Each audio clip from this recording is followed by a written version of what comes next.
निश्चित भाव में आम देखो गोटे पार्ट डेवलपमेंट आ गोटे पार्ट नष्ट निश्चित भाव में ताको केमती पुनरुद्धार करवा ताको केमती रिनोवेट करिया गछर जिते सावाल उठुची ताको केमती वनीकरण करवा गवर्नमेंट रो गाइडलाइन अच्छी गछ कटिया पूर्व गोटे प्रोसेस अच्छी कंटिन्यू प्रोसेस अच्छी जदि आम 3000 गछ जदि लगाऊे तार 10 टाइम्स 30,000 ये जो प्रक्रिया अच्छी गछ जो मैंने काटुंट जो डिपार्टमेंट काटुचे सीए जेकोसी जगार जिलार जगह किण गछ लगे बाबद जी टंका खर्च हम से बाबद को से डिपोजिट करते कांपा योजना एगेन आमको स्टेट गवर्नमेंट को पैसा दिए 90% पैसा फेरब से बाबद को आम विभिन्न जगार वनीकरण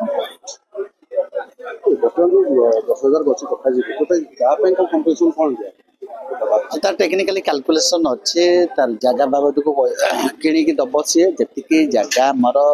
धर जो 5 हेक्टर गछ कटा जी गछ कटाला 5 हेक्टर जगार से जेकोसी जगह किणिकी दब एवं जी गछ लगे वनीकरण पैसा दरकार सी कथा हूँ आम लगेला बचाइबा से आम चैलेंज विभिन्न कंपनी सब ये प्रक्रिया रे जो नीति नियम अच्छी सेंट्रल गवर्नमेंट अलाउ कला ये सब विभिन्न प्रकार प्रक्रिया चलुँ परिवेश तो बहुत प्रभाव पड़े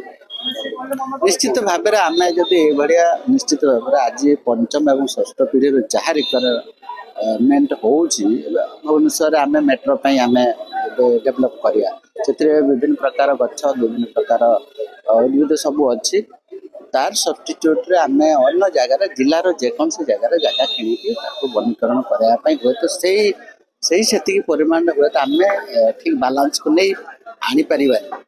तो ताकू आखि आगे रखी जंगल विभाग एवं विभिन्न प्रकार सामाजिक अनुष्ठान मान को अनुरोध करुँच